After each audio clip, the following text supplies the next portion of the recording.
आज हम लोग अपना घर बनारस में हैं और आज मेरा बर्थडे है और यहाँ 400 से 500 लोग हैं और यहाँ के जितनी भी कार्यकर्ता हैं जो करने वाले हमारे डॉक्टर साहब जो इसके मेन मालिक हैं, ट्रस्ट के मालिक हैं। और मैंने अभी देखा है, मुझे लगता है कि दुनिया में सबसे बड़ा सेवा है ये लोगों का सेवा करना।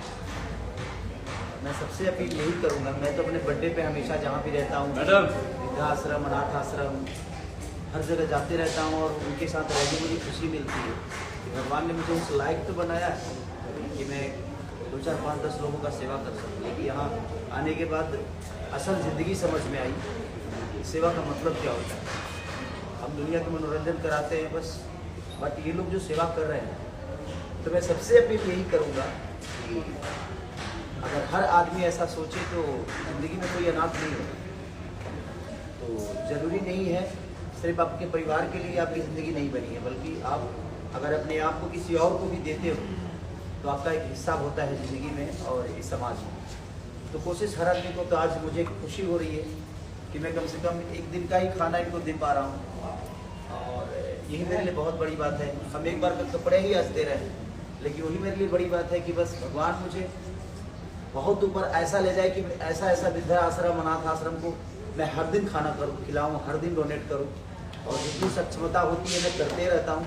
और ईश्वर किसी को अनाथ ना बनाए, ये मेरी शुभकामना है भगवान से कि भगवान किसी को अनाथ ना बनाए, ताकि उनके जीवन में ऐसा फल कभी ना आए कि अपनों को छोड़ के उनको किसी और के घर पे रहना पड़े, किसी और आश्रम में रहना पड़े।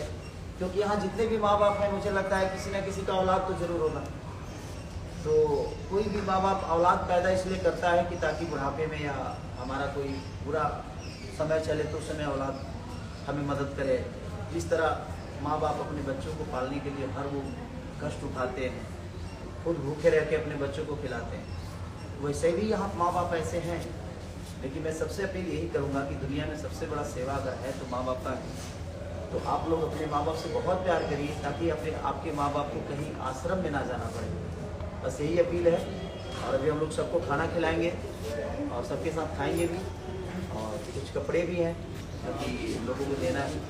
तो बस कोशिश आप भी करिए कि आपके भी जन्मदिन हो तो हर वृद्धा आश्रम या अनाथ आश्रम में जाकर एक दिन का खाना खिलाए। हर आदमी अगर ऐसा करेगा तो मुझे लगता है कि अपना घर जैसा जो जहाँ भी आश्रम है उन पे लोड कम हो जाएगा। तो समाज का दायित्व बनता है कि अगर कहीं समाज के हित में कुछ हो रहा है तो मैं डॉक्टर साहब को ढेर सारा साधुवाद करता हूँ कि ऐसे लोग धरती पे बहुत कम पैदा होते हैं। तो भगवान आपको इतनी लंबी उम्र दे कि ऐसे ही आप दुनिया का सेवा करते रहें और उस सेवा में हमारा भी एक छोटा सा सहयोग हो जाए। Thank you. फतेह।